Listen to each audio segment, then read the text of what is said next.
Hello, everyone, and welcome. My name is Rula Deeb. I'm a senior principal at Geosyntac in Oakland, California, and the coordinator of the webinar series on behalf of SERDP and ESTCP. I have the pleasure of facilitating today's event. This webinar focuses on DoD-funded research efforts to develop modeling platforms for predicting PFAS leaching in source zones and optimizing long-term monitoring. First, Dr. Bo Guo from the University of Arizona will present his research on developing PFAS Leach, a comprehensive decision support platform for predicting PFAS leaching in source zones.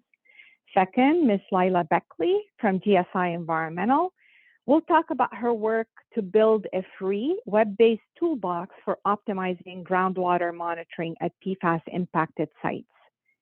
Each presentation will be followed by a brief Q&A session, and we will conclude the webinar with a longer Q&A session.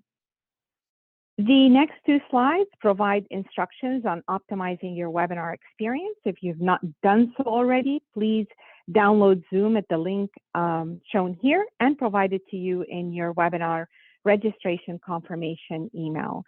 If you cannot download Zoom, you can view the slides using a compatible internet browser, such as Firefox IE or Edge, and by creating a free Zoom account.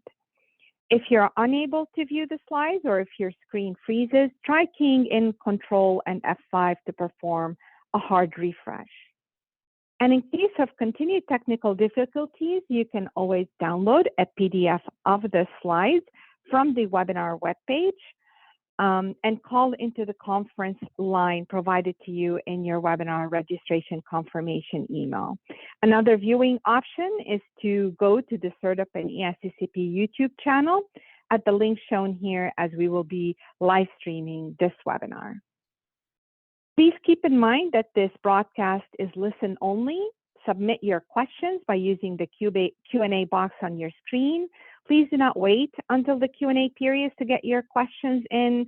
Go ahead and submit them well in advance of the questions. And when you submit your question, please add your organization name at the end of it so that we can identify you.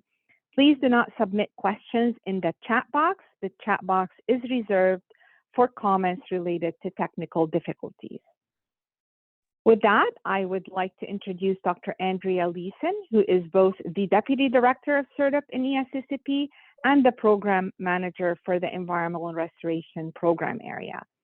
Dr. Leeson has been with SERDP and ESTCP since 2001, and prior to that, she was a research leader at Battelle, where she conducted scientific research on in-situ bioremediation and the design and implementation of innovative biological, chemical, and physical treatment technologies for both site remediation and industrial wastewater. Andrea received her doctoral degree in environmental engineering from the Johns Hopkins University. Andrea, please go ahead. Thanks so much, Rula, and thanks to everyone for being here today. I'm going to quickly get you to the technical talks, but before we jump into that, I would like to give you a little bit of an overview of who we are in terms of SERDP and ESTCP to put into context the projects that you'll see presenting today. SERDP and ESTCP are two companion programs. The Strategic Environmental Research and Development Program, or SERDP, is a traditional R&D program. It's a partnership between the DoD, DOE, EPA. We've been around for over 30 years. And essentially what we do is we take fundamental research and we use it to impact real-world environmental management. So we're very tied into the end goal of the research we fund. ESTCP, which is the Environmental Security Technology Certification Program, is a demonstration validation program where technologies or knowledge that's been developed under SERDP or other R&D programs can come into ESTCP, and the program is designed to help technologies transition out of the lab and into commercialization or a broader adoption. So what we're doing under ESTCP is we're conducting more pilot scale demonstrations that can really look at real world conditions. We have a couple of drivers for the research that we fund. First is the sustainment of our testing and training ranges, as well as facilities and operations. And as you can see listed here, it's a very broad topic. You can look at everything from maritime sustainability, threatened and endangered species, noise issues, changing environment issues, UXO, et cetera. So a lot of work comes out of these drivers. And then we're also looking at the reduction of our current and future liability. So part of this is a traditional pollution prevention program, where we're really looking at the elimination or minimization of various chemicals of concern or hazardous materials that may be used on installations in the manufacturing, maintenance, et cetera. And then we're also dealing with impacts from past practices. And that is dealing with chemicals of concern that are in groundwater, soils, and sediments. Our UXO liability falls in here. And then we're dealing with emerging chemicals of concern here as well, ones that we might not have been familiar with. And certainly PFAS has fallen into this category in the last several years, and the presentations you'll see today are addressing the PFAS issue. We have several different focus areas under the combined programs, from PFAS and AFFF, installation resilience. We deal with corrosion and repair technologies, as well as electrical infrastructure and planning. So it's a very broad range of the sort of focus areas that we deal with. I did want to mention, though, a little bit on the SERDP and ESTCP PFAS efforts. Everything we fund has a presence on our website. We have a project web page for every project, and that project web page serves as a repository for any public documents. You can also go to this page, and we will put the link directly to this page in the chat in a second.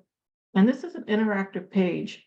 And what you'll see is on the top half above the year bar are topics that have been released in SERDP over the years that are addressing PFAS issues. You can click on any of these boxes. It will take you to another page to show you the number of projects that have been selected under that topic area. And then from there is also a link to each individual project page. On the bottom half are ESTCP projects, and the same applies there. You can click on that and go further into the website to see details about the various projects. We take technology transition very seriously, and we provide a lot of information to get the word out about the various technologies and projects we have funded over the years. We produce many guidances, manuals. We have in-person training. There are many videos on the website. All of this is to try to transition the technology, not only from traditional reports and publications, but also to more innovative means to get the word out there that might be easier to use now on your phone, et cetera. Key part of our technology transition are these webinars. Listed here are some upcoming webinars in the series, and you can read down this list. We try to do 2 a month, but you can see that there are a lot of different topics that we cover. Next month, we're doing another webinar on PFAS absorptive technologies. A little later in the year, we'll do another one on novel technologies that we're funding on PFAS treatment, and you'll see more throughout the year. If you go to this page here, you will be able to register for these upcoming webinars, but you will also be able to see all of the archived webinars. So I encourage you to go to this website if you'd like any information on previous topics as well. So at this point, I'm going to turn it over to Rula to introduce our first speaker. And thank you. Thank you so much, Andrea. It is now my pleasure to introduce our first speaker for today, Dr. Bo Guo, who is an assistant professor in the Department of Hydrology and Atmospheric Sciences at the University of Arizona. Dr. Guo's research focuses on the fundamental physics and mathematical modeling of fluid flow and transport in permeable geological materials. His work is motivated by environmental and energy problems, including the fate and transport of contaminants in soil and groundwater, oil production, and geological carbon storage. His research has been funded by multiple federal agencies and industrial sponsors. He serves as an associate editor for the Journal of Hydrology, and he received his doctorate in civil and environmental engineering from Princeton University. Bo, we're delighted to have you. Please get us started. All right. Thank you, Rula, for the kind introduction, and it's a great pleasure to be here to talk about the modeling tools developed in our ESTCP project. I would like to acknowledge my co-PIs, including Mark Brousseau from the University of Arizona, Chris Higgins from Colorado School of Mines, and Jim Hatton from Jacobs Engineering. And to march the slides. Okay. I'll begin by showing some field data of PFAS concentrations in the Vadel zone and discuss the feed and transport processes relevant for PFAS.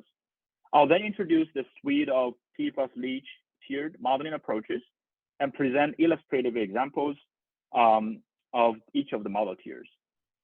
This will be followed by some concluding remarks and comments on the benefits of the modeling tools to DoD. Let's look at some field data. Here, the left shows a compiled data set of PFOS concentration in the Vadel zone, collected from multiple Air Force Base sites. The concentration is plotted on the log scale. So PFAS contamination occurred several decades ago at some of these sites, but we can see that the majority of PFOS still in the first couple of meters near the ground surface. And the concentration declines very quickly over depth, almost exponentially. The pattern observed here is quite universal across many PFAS contaminated sites, which suggests that PFAS have likely accumulated substantially in the Vadel zone, and they now act as significant source zones. On the right, it shows the mass ratio between the long chain and short chain PFAS as a function of depth, which shows that long chain PFAS tend to retain in shallow soil, while short chain PFAS migrate to deeper depth. Given that the Vadel zones at PFAS contaminated sites may act as source zones, that's quantifying the leaching of PFAS from the Vadel zone to groundwater is actually critically important for site management and remediation. So here's a conceptual picture of PFAS transport in the Vadel zone and associated physical and chemical processes. So PFAS can be released to the land surface through various types of sources, such as industrial sites, landfills, wastewater treatment plants, and also AFFF applications. Once they enter the land surface, they can then infiltrate through the Vadel zone to get to groundwater, driven by the various types of infiltration events. As you might know, in the Vadel zone, the pore space between the soil grains are filled by both air and water, so they form a bunch of air-water interfaces. And many PFAS are surfactants that are surface active, so they would like to accumulate at the solid surfaces and air-water interfaces in the soils. On the other hand, PFAS present in the pore water can also modify surface tension and capital pressure, which can in turn enhance water drainage. And this can then feed back to the transport of PFAS. Because of this relatively unique interfacial partitioning processes and complexity of the Vadel zone, and then also the transient dynamics of infiltration events, the feed and transport PFAS in the Vadel zone actually can be quite complex. These flow and transport processes can be described by mathematical models. Similar to the other transport problems in the Vadel zone, we need to model the variably saturated flow, which is described by this Richards equation in 3D. An additional complexity here is that the dependence of the capital pressure on PFAS concentration that may cause this so-called surfactant-induced flow. And this can be done by relating the capital pressure to the change of surface tension and contact angle by the leverage J scaling. PFAS will then move wastewater by advection and dispersion, just like any other solids, but with some important differences. In addition to the solid phase absorption, absorb at air-water interfaces. And here we use a two-domain model to represent absorption at the solid surface and air-water interfaces. Both of them are non-linear, and it is important to note that the air-water interfacial absorption is proportional to the amount of air-water interfaces in the soil, which may dynamically change over time depending on the soil wetting state. So this leads to a fully coupled three-dimensional partial differential equations. Building upon these equations, we have developed the modeling platform PFAS Leach, which includes 4 model tiers spanning a wide range of level of complexities. Tier 1 is the most comprehensive model that solves the full set of 3-dimensional flow and transport equations presented in the previous slide. And it can represent 3-dimensional heterogeneities and source conditions. Tier 2 is a simplified 1-dimensional simplification of the Tier 1 and is implemented in the open source version of the Hydros 1D code. Tier 3 further simplifies Tier 2 by assuming steady state infiltration and linearizing the transport equations. By doing so, we can solve all of the equations analytically and implement the solutions in Excel spreadsheet. Finally, Tier 4 is a very simple algebraic model that revises the EPA dilution attenuation factor approach by accounting for the mass partitioning as air-water interfaces when converting the polder to soil concentrations. So it's a really simple algebraic calculation. Our prior work employing the PFAS leach models over the past few years have demonstrated that by accounting for the PFAS-specific interfacial partitioning processes, the PFAS leach models capture the strong retention of long-chain PFAS in the shallow vado zone that we looked at earlier. However, if we look at it more closely, we see that even for the long-chain PFAS, they migrate to pretty deep locations in the vado zone. In this case, more than 30 meters below the land surface. The deep migration was not captured by our prior model simulations that assumed homogeneous vado zones. So what drives the leaching of long-chain PFAS to deep soil and also the early arrivals that we have observed in many of the PFAS contaminated sites? We hypothesized that this is caused by heterogeneity-generated preferential flow.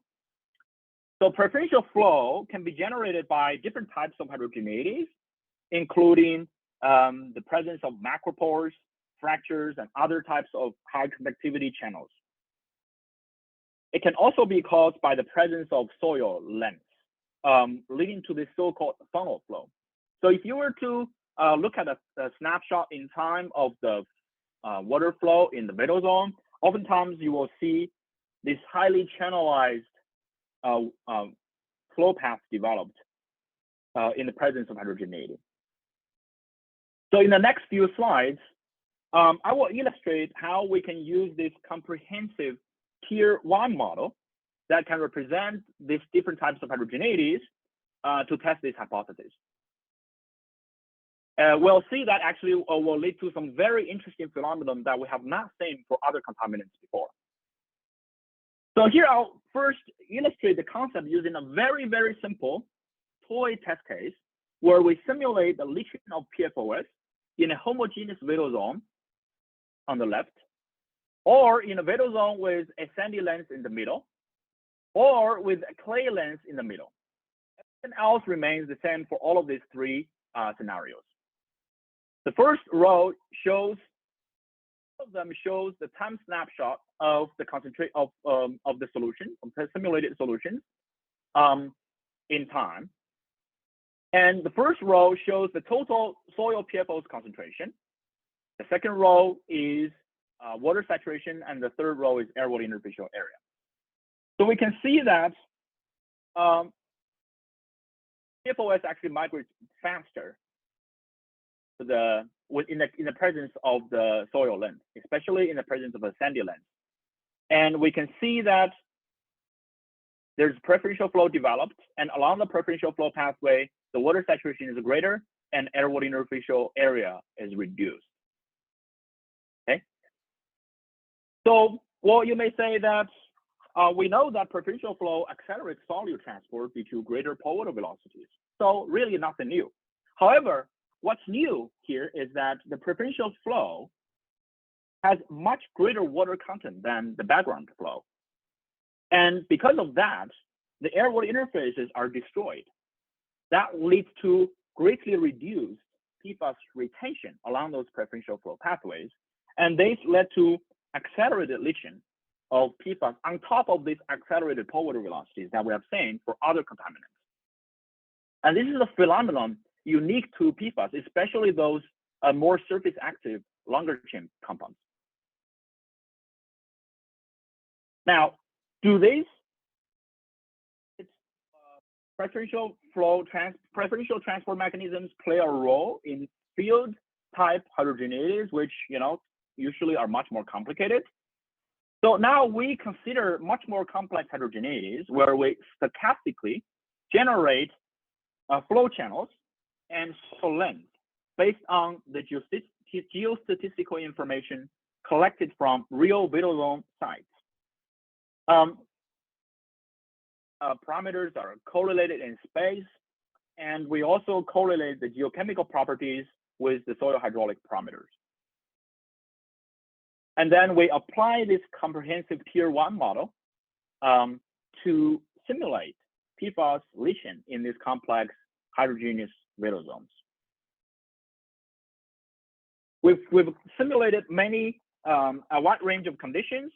Here, I will only show one set of example results to illustrate this unique accelerated leaching by the presence of preferential flow. So for each simulation, we compute the breakthrough concentration at the bottom of the vital zone over time. And we did that for 3 PFAS, including a longer chain PFOS, a shorter chain PFPA, and a long reactive solute. For each PFAS, we considered 2 climatic conditions, semi-arid and humid. And to 4 cases, also to isolate the impact of heterogeneity, we repeat all of the simulations under the same exact conditions, except that we assume an equivalent homogeneous vital zone. So in total, we obtained 4 breakthrough concentration curves for each PFAS, homogeneous versus heterogeneous, and semi-arid versus humid climates. We can see that if we look at the PFOS results, the concentration comes out much earlier in the heterogeneous case than the homogeneous case.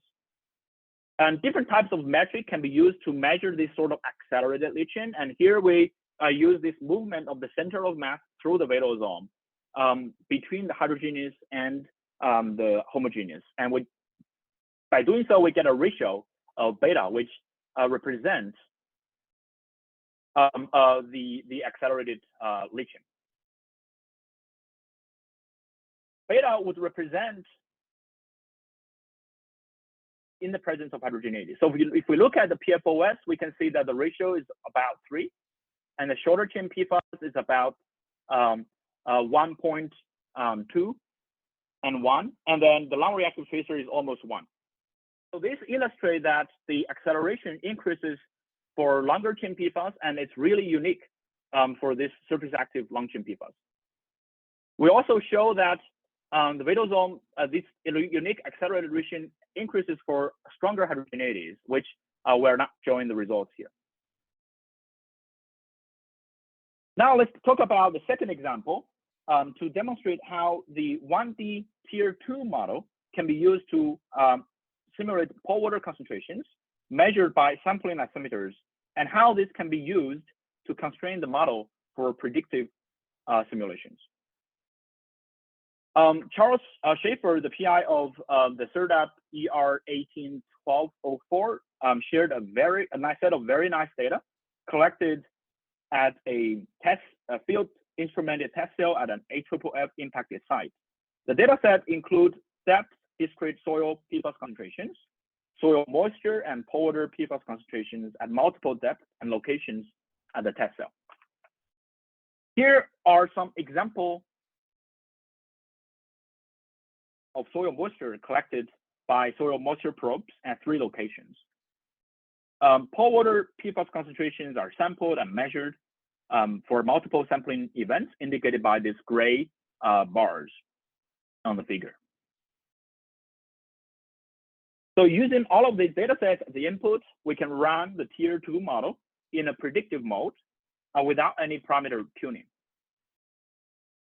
Here we present the simulated versus the measured pore water concentrations using the soil hydraulic parameters constrained by the soil moisture data at 3 locations. including the soil moisture probe 1, soil moisture probe 2, and then also 3. The lines represent the simulated pore water concentration over time, and the symbols are the measured concentration from the sampling altimeters. And then on the left are the simulations where we include the absorption at air-water interfaces, and on the right we remove the absorption at air-water interface in those simulations.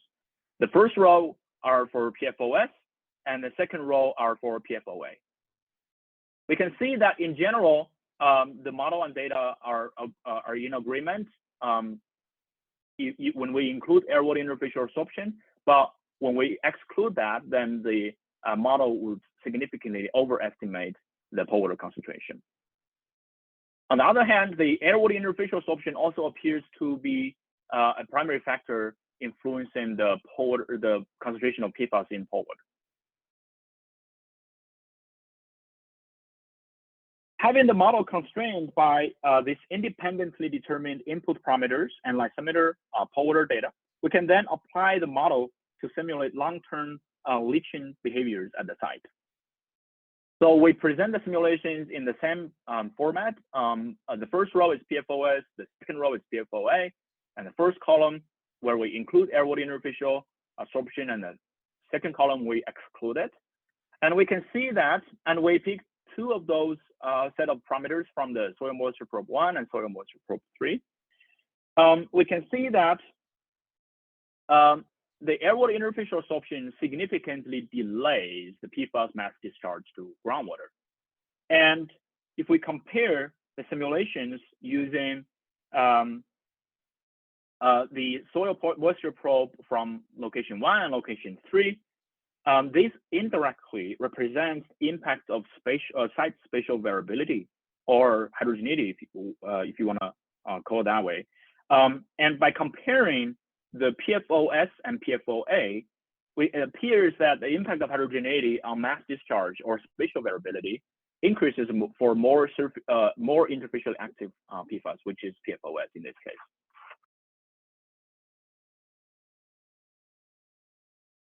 And now let's talk about the Tier 3 model.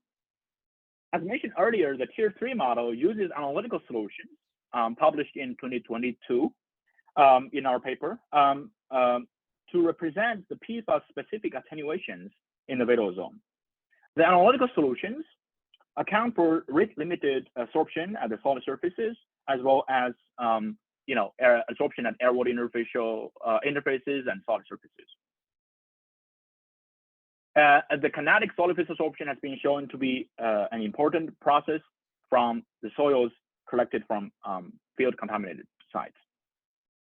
Additionally, we also incorporate a groundwater mixing model, assuming well-mixed conditions between the source zone and the receptor point, which is a standard approach used in the EPA soil screening guidance. The groundwater mixing model only accounts for dilution, so no attenuation is included. Here I present an example of how to use the Tier 3 model to characterize groundwater contamination risks and to derive site-specific soil screening levels. The integrated vadose zone groundwater modeling framework in this Tier 3 model can be used in both a forward and an inverse mode. The forward mode takes an initial arbitrary soil concentration profile and compute the time series of groundwater concentrations at the receptor well near the source. This can be used to evaluate groundwater contamination risks by comparing the computed groundwater concentration to an acceptable concentration. If the soil concentration at the site is sufficiently high that the computed concentration at the receptor well exceeds an acceptable concentration, then an inverse mode can be used to determine the soil concentration, the maximum soil concentration at which the computed PFAS concentration at the receptor well is right below the acceptable concentration, groundwater concentration. And this soil concentration would represent the soil screening level that is productive of groundwater at the specific site. Employing the Tier 3 model, we can derive soil screening levels for different PFAS and soil properties at a specific site. Here are some example results for 2 soil media, sand and loam, and 6 PFAS, including 3 PFCAs and 3 PFSAs with increasing chain length. For comparison, we also compute the soil screen level using the standard EPA approach that does not include any PFAS-specific processes. So the comparisons show that the SSL, or the new SSL framework accounting for airborne interfacial absorption leads to 1 or 2 order of magnitude greater soil screening levels, especially for the longer chain PFAS. So for the shorter chain PFAS, you can say, the difference is not large, a couple of times. But if you look at the longer chain PFAS, it really can be sometimes more than 2 order of magnitude. And also we found that the derived soil screening levels are highly site-specific, depending on the specific PFAS and soil properties and the vadosome characteristics as well. Finally, I would like to briefly introduce the simplest Tier 2 model with a couple of illustrative examples. Let's first look at the standard EPA dilution attenuation factor soil screening level model. By the way, this actually is the standard EPA SSL model that we use to compare with the Tier 3 model on the previous slide.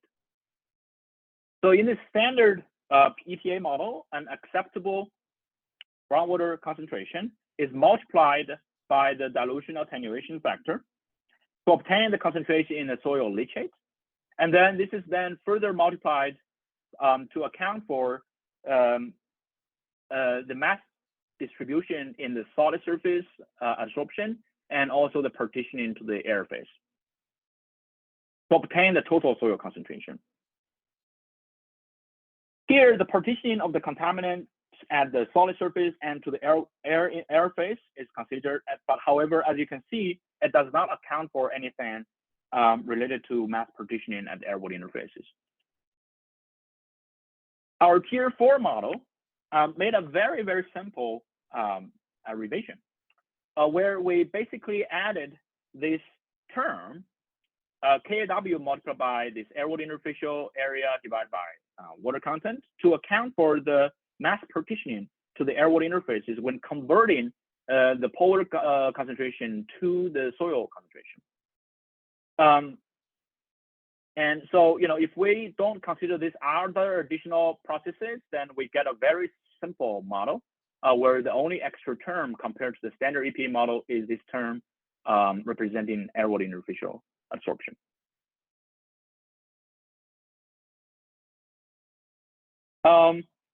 This revised EPA dilution attenuation SSL model represents the simplest SSL model. And however, even with this simple revision, after we apply this to some representative conditions, we see that the derived SSL is much greater than that derived by the standard EPA model. For example, for PFOS actually can be sometimes one order of magnitude greater, even with this simple revision. To clarify, this simple model does not include any attenuation in the vadosome. The only thing it does is to account for the mass in the airborne interfaces when converting the soil pore water concentration to the total soil concentration. With that, I would like to conclude with a few concluding remarks. So PFAS Leach provides a suite of models across different levels of complexity for quantifying PFAS transport in the subsurface. The models account for the primary processes influencing PFAS migration and retention in the vadosome. PFAS leach models have been partly validated by field observations and demonstrated to be effective tools for various site management purposes. These models have been demonstrated as effective tools for assessing source strengths and PFAS contamination risks and for determining soil screening levels that are protective of groundwater and PFAS contaminated sites. And more importantly, also for designing and optimizing remedial objectives and actions.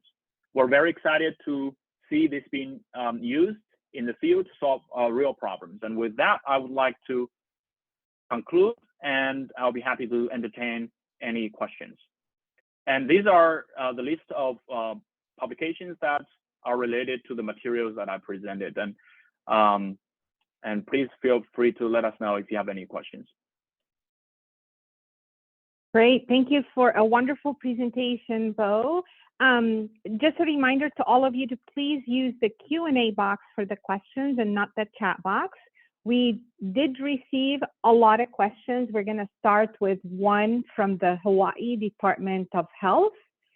Can you use the model to predict a target leachate concentration in the source area needed to meet target groundwater screening levels? This would allow the use of soil column leaching data to assess risk rather than simply relying on soil sample data. Any thoughts on that, Bo? So that could be done by, for example, even the tier 3 model that based on analytical solutions. So what we did there was basically, exactly what this question mentioned, is that we, given the site conditions, we predict the leachate concentration at the bottom, and then take that to a dilution attenuation factor approach to then derive the concentration at the groundwater well. However, we did not incorporate information in that example of any leaching experiments, but that can be done, right? With this laboratory leaching experiments, we can then constrain the models to be site-specific further.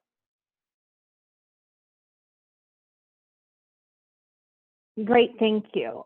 This next question is from the U.S. Army Corps of Engineers.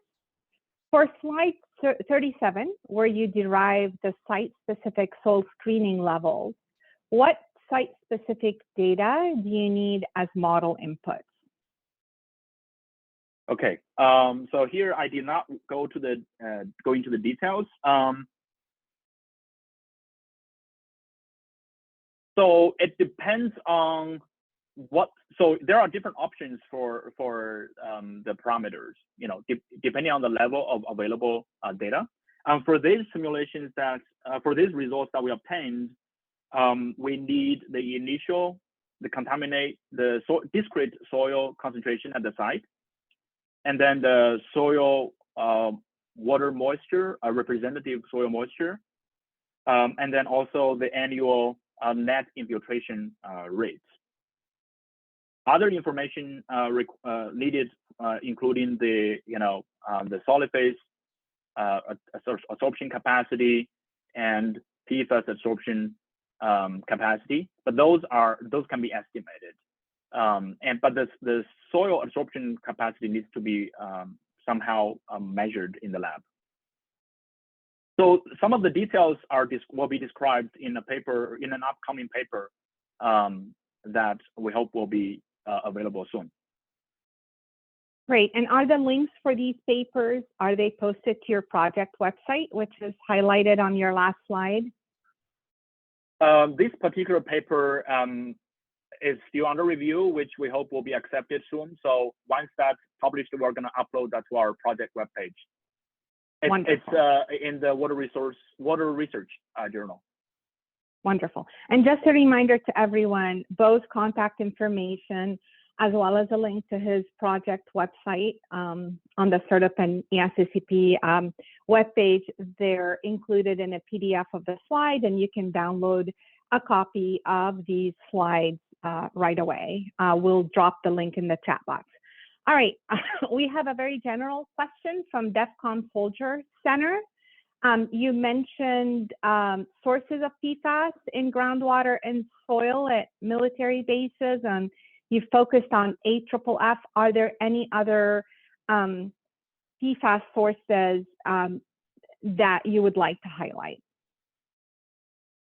I'm not sure if I understand the question fully. So I understand the first part. We focus on AFFF sites, and then after that, what was the question? Is AFFF the major source of PFAS at military sites?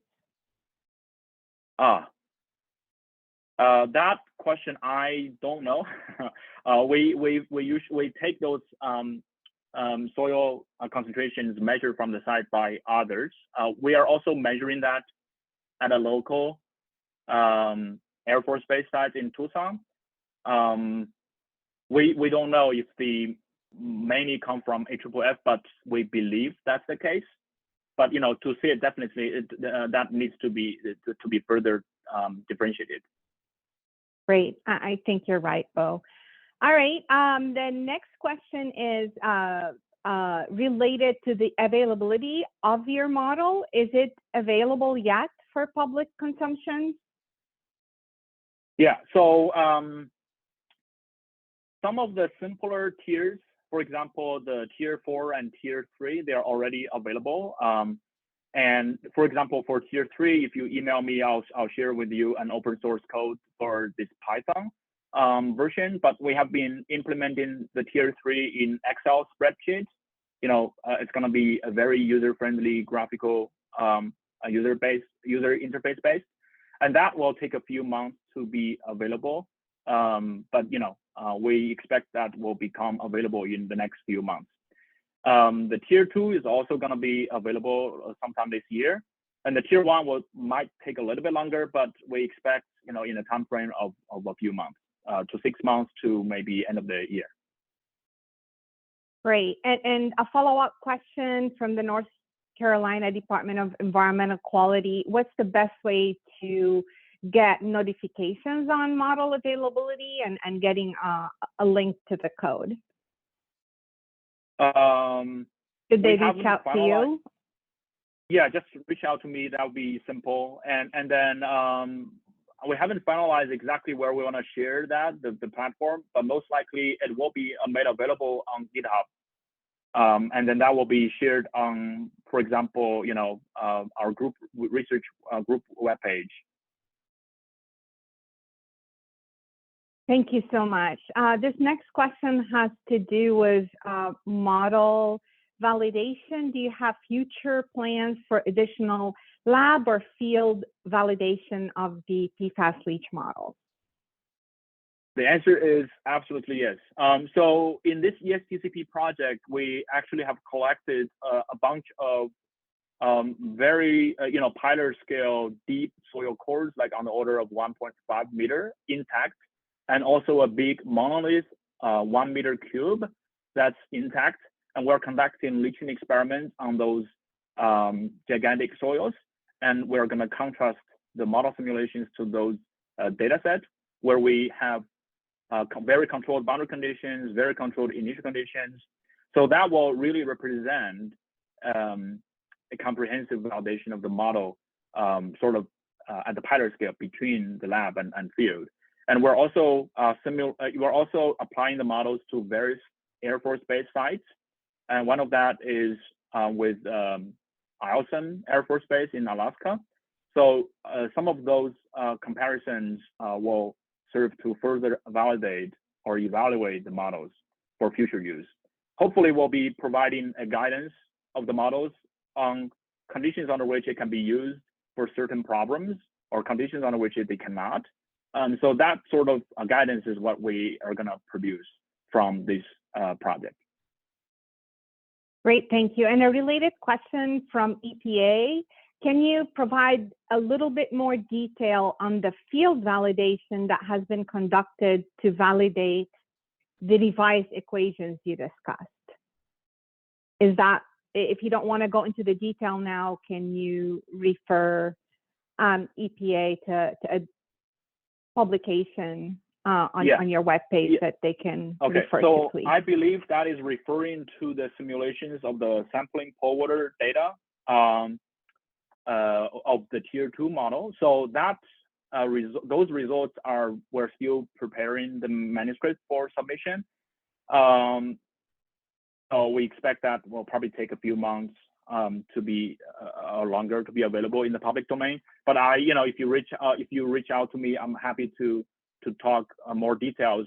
But essentially, what we did is that we collect all of the soil parameters, and then we a priori determine the model parameters without looking at the lysimeter data. and then we simulate the lysimeter polar concentration, and then comparing that to the measured, and then that serves as a validation of this sort of parameterization and model representation. But there are more details that I was not able to cover due to time limitation, and happy to chat offline. Thank you so much, Bo. We still have about 20 questions that we haven't gotten through, but we do have to transition to the next presentation. We'll try and get back to these at the end of the webinar as time allows. But at this point, again, thank you, Bo, and we're going to go ahead and transition to our second speaker, Ms. Lila Beckley. Lila is a senior associate geologist at GSI in Austin, Texas. She has more than 25 years of experience in the environmental industry with a focus on site characterization and risk assessment, vapor intrusion, and regulatory and litigation support. Lila has supported research projects on data mining, chemical fate and transport, temporal variability in environmental monitoring results, and vapor intrusion, and she has published and co-authored a lot of peer-reviewed journal articles on these topics. Before joining GSI, she worked as an enforcement and remediation program manager at the Texas Commission on Environmental Quality.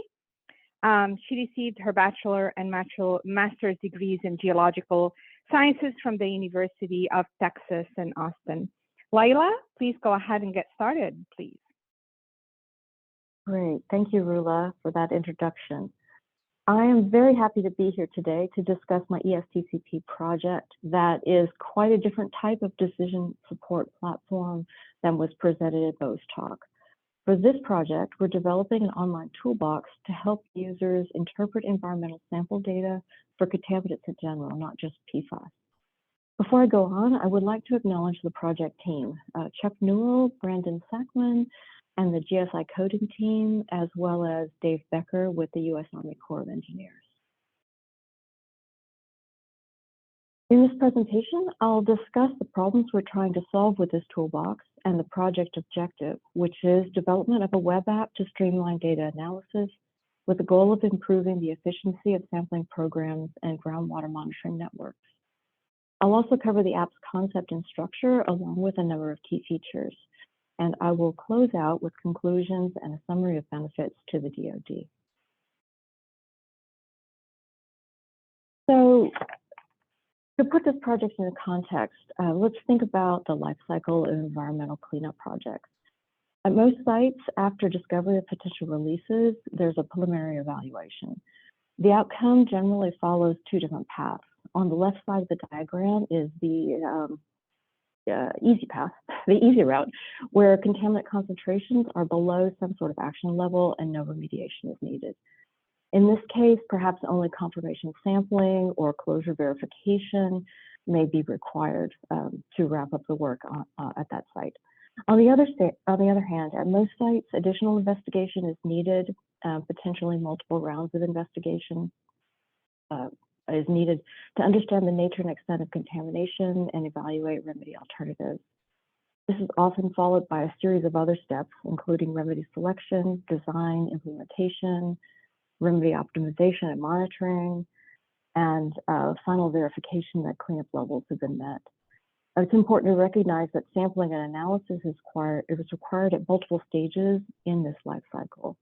It's also important to recognize that this work, including groundwater monitoring, may be required over a very long period of time, perhaps even decades for some of the larger sites. So another thing to recognize is that groundwater data itself has a lot of pros and cons. Contaminants in groundwater are often risk drivers for these cleanup sites. And for that reason and others, groundwater sample results are critical to understanding the nature of contamination, to develop appropriate remedies, and to verify remedy effectiveness. Dealing with groundwater data, though, is often really challenging. First, it's very expensive. If you account for the whole process of field mobilization, sample collection, lab analysis through report writing, it can cost upwards of $1,000 to $2,000 per data point. The data can also be really noisy, that is, having a high degree of short-term variability, making it really hard to understand concentration trends over time. Groundwater data can also be really hard to interpret with false positives and other data quality issues, especially at low concentrations, which is quite relevant to the PFAS world. So finally, without tools to make it easier to evaluate site data sets as a whole, results can be viewed in isolation with a round of samples collected and reports or data deliverables submitted and then put in the proverbial file cabinet, really without maximizing the use of these very expensive data. So this can happen especially during long-term monitoring phases of projects where it can be easy to go on autopilot, so to speak.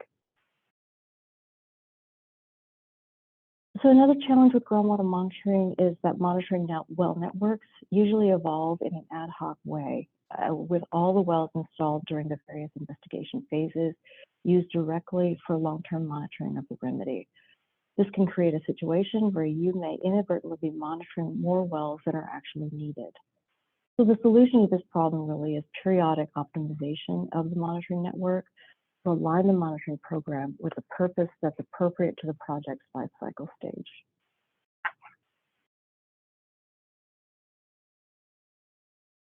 So this need for optimization has been recognized for quite a long time, and different software tools have been developed over the years to address it.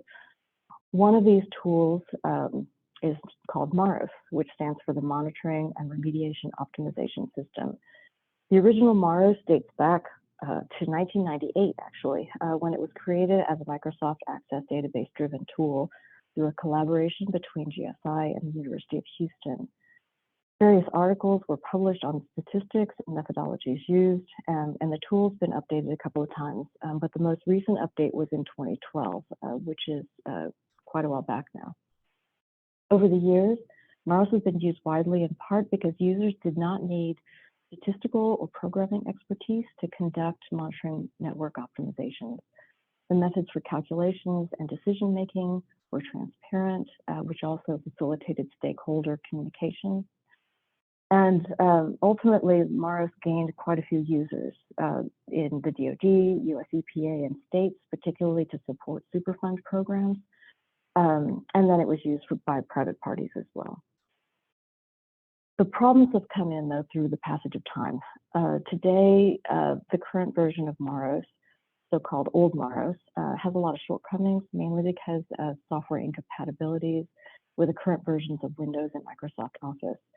Another limitation is that old MAROS is a Microsoft Access tool, which is inherently difficult for a lot of people to use because it's structurally a database. And it has very few options for things like data visualization. So this is in contrast with a lot of recent advancements in the modern programming environment that really foster development of user-friendly software. So ultimately, the motivation for this project was that an important tool for optimization had become obsolete, but advancements in the computing environment may allow us to build back better, to coin a phrase, and answer these questions that remain. You know, how do you make the most and best use of your data, and how do you design optimal networks that yield better data for lower cost? So to summarize, the project objectives are really to use the modern computing methods to develop a web app that provides a reliable and transparent way to check, visualize, and analyze data, and also allow users to easily optimize groundwater monitoring networks. The overall approach is to use well-vetted statistics and optimization methods from old MAROS as inspiration, essentially, for a new toolbox using our Shiny platform. Part of the project involved analyzing and updating the software architecture so that we can expand the capabilities of MAROS while we're updating all of the other features. So ultimately, the goal is to include more options for exploratory statistics and data visualization that should make the new app useful for all phases of project lifecycle, not just the later phases that were relevant to long-term monitoring and site closure. So we want to make this tool more usable, more friendly, and applicable to most phases of projects. So the new app will be web-based. It'll be accessed through standard browsers with no need for downloading onto your local laptop or computer. It'll have a tab layout containing different modules to make it easier for users to pick and choose specific tools they want to use. And importantly, it'll be publicly available and free. The app is being developed using the RShiny platform, but as with the original MAROS, a user won't need to be a programmer or database or statistics expert to use it. The user will simply input data via Excel templates. They'll also have options to import shapefiles to help give context to data displayed within the app. Users will also be able to view calculation results on their computers, go through different calculation options, and download output files to, for example, include as supporting information in regulatory reports submittals. So we're trying to basically make a comprehensive tool that people will be able to use directly for documents that need to be submitted for regulatory purposes and sharing and communication with stakeholders. Key features in the new app will include interactive dashboards, system-wide navigation and exploration of data, and the ability to save sessions for future use. Other features intended to help users include online help and built-in logic for data checking. And this is to flag potential problems such as inconsistent units that can really get in the way of data interpretation. In the next series of slides, I'll show you some screenshots from some key modules of the tool that include a data loading module, data inspection module, and so forth. Please bear in mind that these screenshots are from the development version of the app. Things may look a little bit different in the final version. And another thing to note is that one of the goals in this presentation is to give the audience a sense of the variety of tools that will be available in this app. I don't intend to go into any detail about the statistics and the programming details at all. But just want to give you a flavor of what we have in the works. Okay, so the beginning of the app workflow is a module to load data. The bottom image shows you the basic layout of the data load screen. It will also include an example data set so that new users can easily populate the entire toolbox and explore the app's capabilities and various calculation modules. For a specific project, users can download the Excel data template that they can populate with their site-specific information. The template includes basic site data and parameters like seepage velocity that's used in some of the later calculations. The template also includes tabs for analytical results, for groundwater, soil, and then we're also planning a pore water data input module. So the idea here is that users can populate the template manually, or for the analytical results, query their own project database and paste the results into the template for use in the app. We're facilitating this easy sharing of information. The next key module will allow users to inspect their data and assign rules for data handling and data reduction. In this module, users can view the data that they just loaded to check it and also select how to, for example, handle results below detection limits and different calculations that follow. That include things like trend analysis.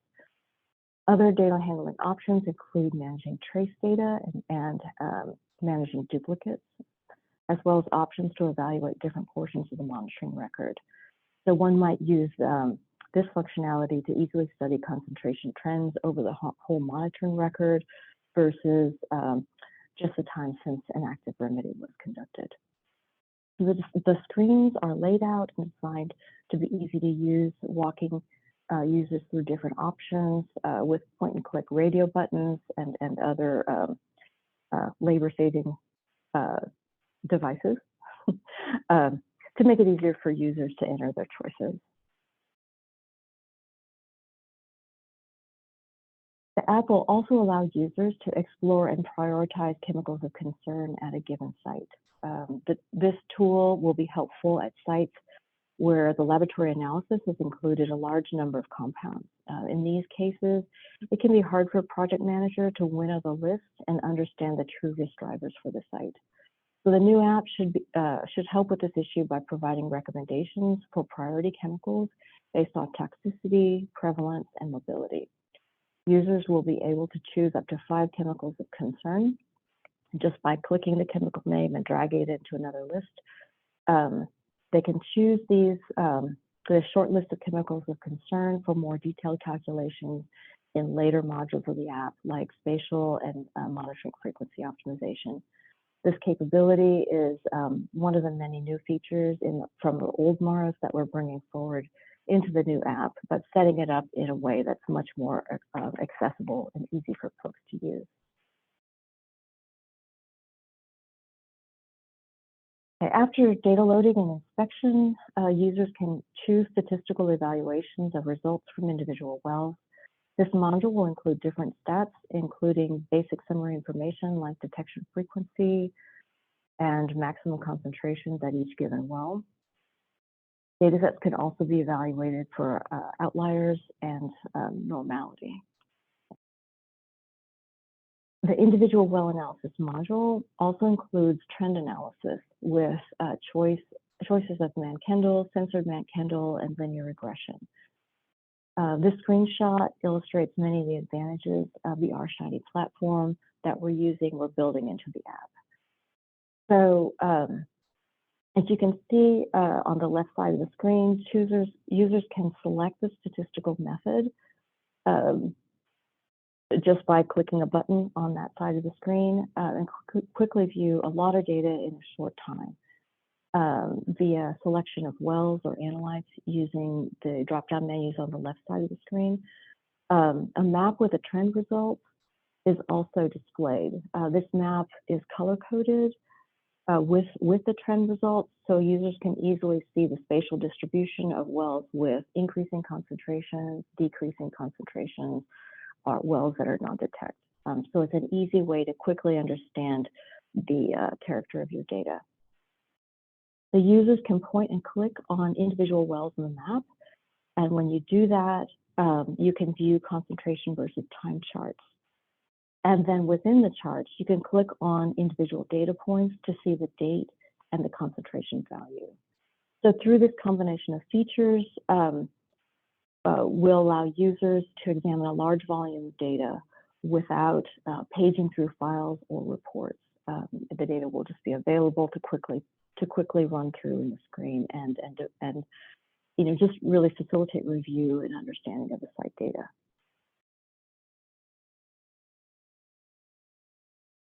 Okay, so in addition to the individual well statistics modules, there'll be a plume analysis module. This module will include different tools or ways to aggregate data on a higher plume level.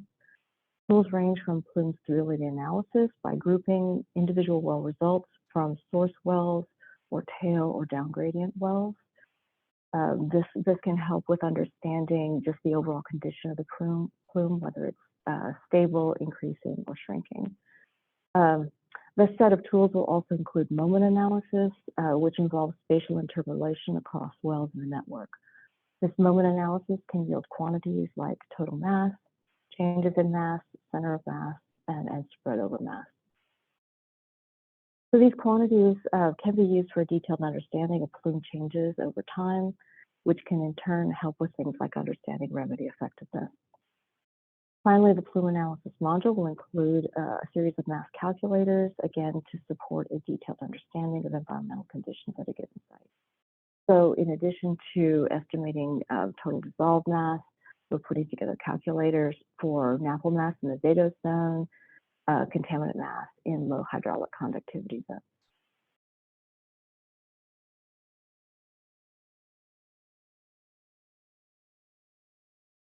Okay, the last major module will involve spatial and sampling frequency optimization. Spatial optimization basically uses concentrations and spacing between wells to identify areas with too many or too few sampling locations. One of the main goals is to identify wells that can be eliminated from the monitoring network because they're not providing unique data. The purpose of the sampling frequency optimization is to identify the lowest frequency sampling schedule based on trends, the degree of variability, and the magnitude of contaminant concentrations. That is, whether you're above or below the particular action level for your site.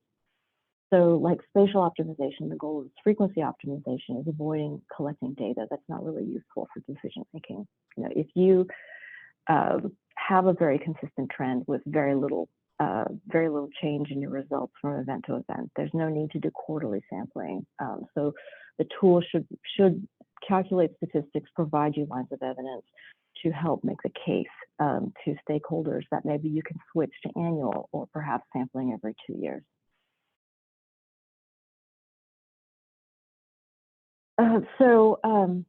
Through the last set of slides, I've given you just a high-level overview of the variety of tools that'll be available in the app. This is all intended to help users quickly understand their data, analyze large data sets, and support decision-making.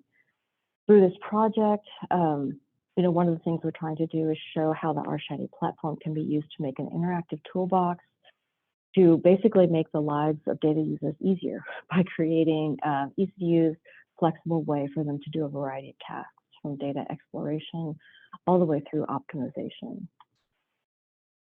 Now, as I mentioned before, sampling is very expensive, and DoD manages thousands of sites that require sampling and long-term monitoring. The Navy alone expects future long-term monitoring costs to exceed $500 million. So making it easier to evaluate monitoring results should remove some of the obstacles to close examination of monitoring results, site data, and remove obstacles to monitoring optimization.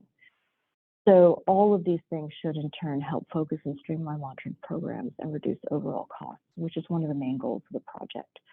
And our hope and our expectation is that the new app will be useful in this overall site management work that's so important for the DoD.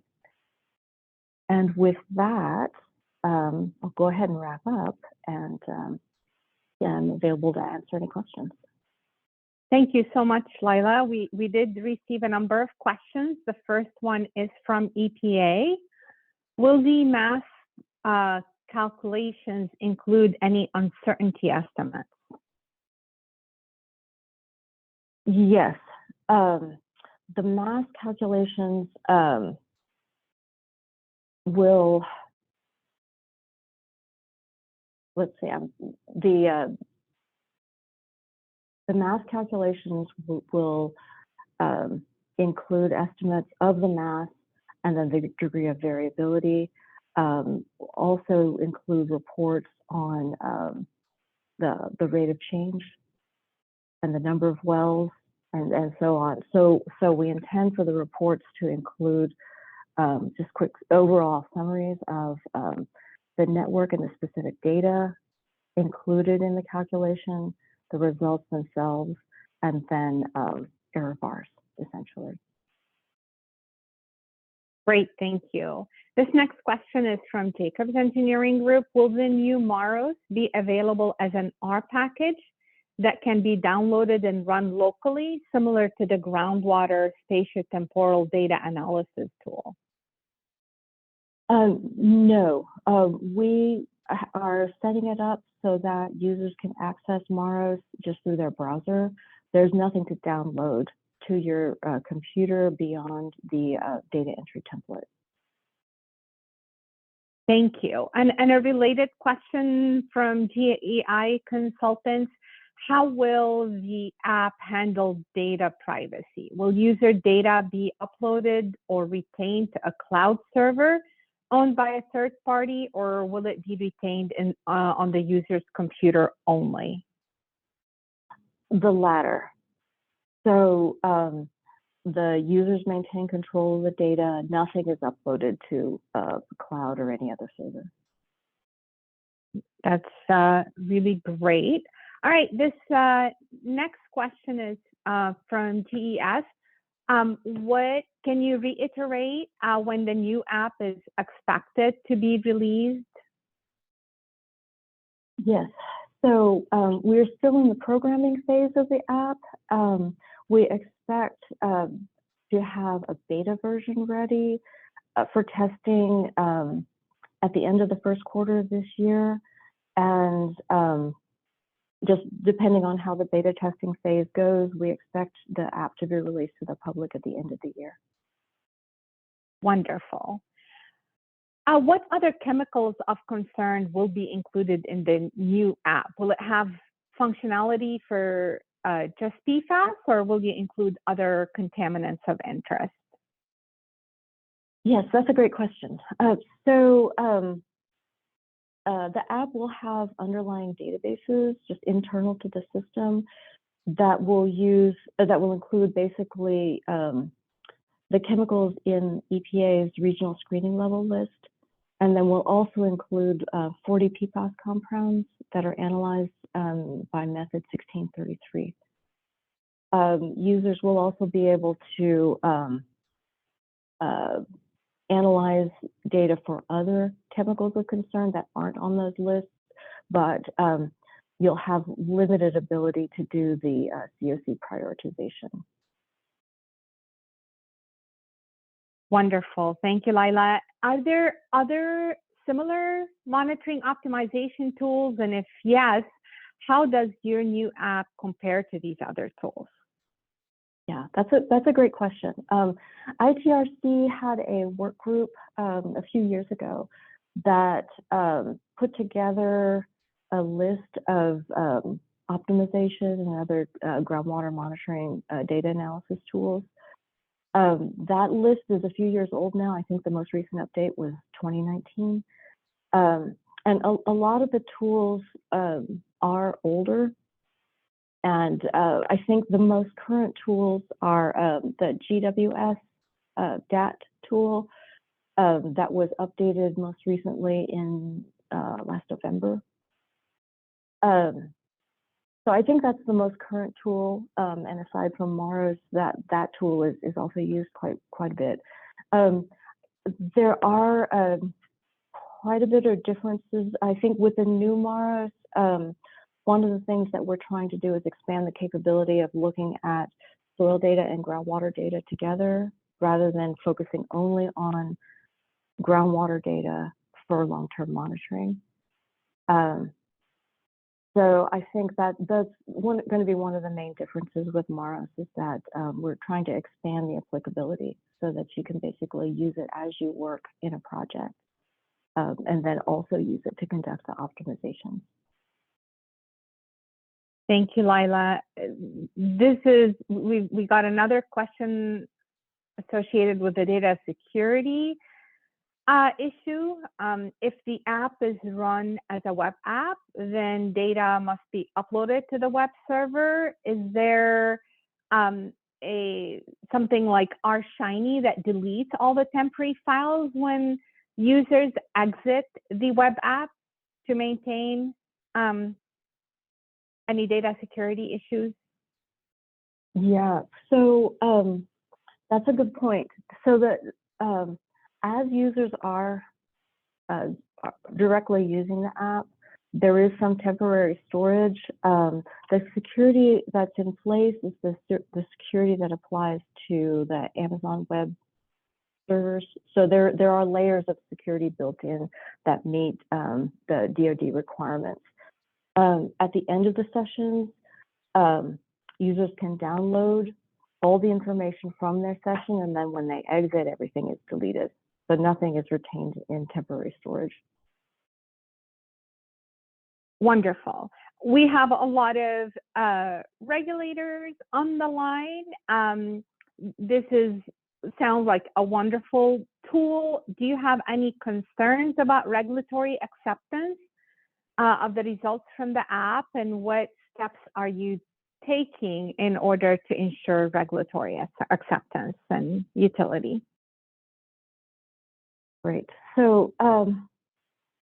as we have gone through and during our app development process, we've looked at a lot of different calculation methods and so on, and we are trying to prioritize methods that are published and accepted by EPA, just as the first tier, the first criteria for choosing a method. After that, we are using methods that were very well vetted and accepted in the old version of MAROS. And the old version of MAROS had a high degree of regulatory acceptance. I mean, it was used for quite a few regulatory projects by regulators as contractors for regulators. So I think there's a good history for just the overall acceptance of results from this tool. But one of the things that we're going to do during the final validation of the tool is basically compare results from the old tool with the new app, and look for consistency and so on, just to confirm that you know, the information that we're getting and we're giving is sort of along the same vein as what was well accepted before. Now, another point and something else I'd like to ask for the audience for is that we are still looking for beta testers, and it would be great. We have a few regulators on the beta test team, but if folks are interested in helping evaluate the tool later this year, please do reach out to me and I will loop you into the beta test group. Oh, that's wonderful. So as a reminder, Lila's phone number and email are included in a PDF of these slides, which are readily available for download. Thank you so much, Lila. We do have some unanswered questions that came in for both. I'm going to go ahead and ask both to rejoin. The first question that I'm going to relate to you is from the Central Valley Regional Water Quality Control Board in California. Can your modeling conclusions be interpreted to, as saying that longer chain for fluoroalkyl acids will travel deeper than the shorter chain PFAS? Bo? Yeah, I'm here. Thanks, Rula. And well, first of all, I want to thank all of the questions that came in. It was really insightful. That I benefited a lot. And so for this specific question, I am not sure. I don't think we can go that far. I think what we showed in those simulations accounting for the beneficial flow basically says that if the vodosome is highly heterogeneous, the long chain PFAS will move faster than you would expect, but they're still pretty much slower compared to the shorter chain. If I want to make that clear.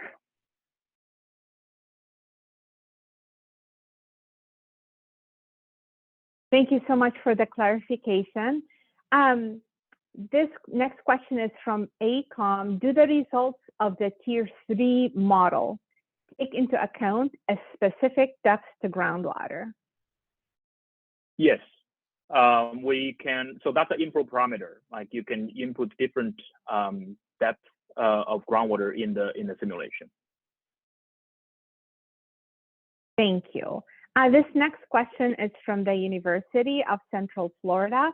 Can you provide your definition of the acceleration ratio and why it is larger for long chain PFAS than the shorter chain PFAS? Yeah. So that can be confusing. So because there are several metrics that might be used to quantify the acceleration. So what we use in that study is to look at the movement of the center of the mass of the plume over depth. So for example, you would see that for both the shorter chain and long chain, they would come out earlier, very early, but that would not influence this metric that we use, because we want to look at really the bulk acceleration, not for the early time arrival or the long chain, the long tailing. So what we did is that we compute this migration speed for the heterogeneous case, and then compute that for the homogeneous case, and then take a ratio between them. So if you look at the breakthrough curves, you can see that the longer chain, you do see a strong accelerated leaching, but not for the shorter chain and the long reactive tracer. And the reason behind this is the shorter chain and the long reactive tracer do not have this accelerated leaching along the preferential flow pathways, because the airborne interfacial absorption is not a big deal for them. But for the long-chain PFAS, the airborne interfacial absorption is. So then you get this extra accelerated leaching, and which is quantified by this acceleration ratio. I hope that's clear. Yeah, that's very useful. Thank you. Can you comment on the implications of the model results on PFAS transport in vadose zones for the remediation and treatment of PFAS in soils? That's a big question. So I can say a few things based on what we have learned over the past few years. One of them is those models sort of align with the field observation, saying that the long-chain PFAS migrate very slowly in those vadose zones, so they concentrate really on the top a couple of meters. So for those highly contaminated sites that have a relatively limited size, for example, AFFF sites, this might imply that the first thing to do is to remove those top soils, highly concentrated soils. The other thing I could say is that, because especially for this unique accelerated leaching that we observed, it appears that heterogeneity is even much more important to be characterized for if you are looking at PFAS transport. We know that heterogeneity is always important for any contaminant transport, but they appear to be extra important if you look at this PFAS migration. Great, thank you. I guess I'll stop that here, yeah. No, this is really useful. This next question has to do with your modeling the SSLs and doing the calculations for each compound separately. Do you have any reason to believe that the presence of multiple PFAS competing for interface sites might affect these calculations? So we actually investigated that in one of our papers listed on that slide. It's published 2023 in the Environmental Science and Technology journal. So we did see some competitive absorption effects under certain conditions, especially in those highly contaminated sites. And the tier 3 model takes in any type of absorption coefficient, and that can be computed from the single component model or can be computed from a multi-component model, which we present one of those in the EST paper. So that can be taken into account if we use a multi-component model, for example, those is reported in the EST paper. Okay, great. Thank you, Bo. This next question has to do with salinity. Have you looked or are you planning to evaluate how salinity may affect model results? Yes, we did. We over the years we have simulated PFAS leaching for various types of ionic strength, and in general, we see that the absorption either at both at the airborne interface and solid surfaces are enhanced under stronger ionic strength, meaning greater salinity. So that will have a relatively large impact on the PFAS leaching. And that can be included in those models because then you can calculate the absorption coefficient for those specific salinity conditions. Thank you. Does the forward model solution for tier 3 account for precursor transformation in its determination of the time series PFAS concentrations and receptor wells? That is a very good question. So for the current version, we did not include that. But one option which can be used as a conservative estimate is that once we know the concentration of the precursors, we can assume that all of them is going to end up in the terminal products, let's say PFOS or PFOA, and then we can modify the initial concentration of those terminal PFAS and then simulate the leaching at the ground to the groundwater. So that can be indirectly accommodated in a simple approaches. Of course, they can also include it in the more comprehensive tiers, but that's one of the approaches that can be used to obtain a conservative estimate, which we plan to include in the future. Wonderful. This is a question from the University of Maine. Is your model considering the influence of physical chemical properties of soil, such as porosity and organic matter? And can it be applied for testing PFAS leaching from other porous materials, not soil? Yes. So the model basically, takes in absorption capacity at the solid surfaces, and that can be contributed by soil organic carbon or other type of absorptive materials. Absolutely, it can be applied to pretty much any type of porous media, as long as those capacities are used as input.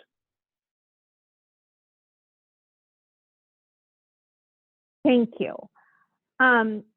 Can you give an example of how the simpler PFAS leach model tiers can be used for evaluating remedial actions?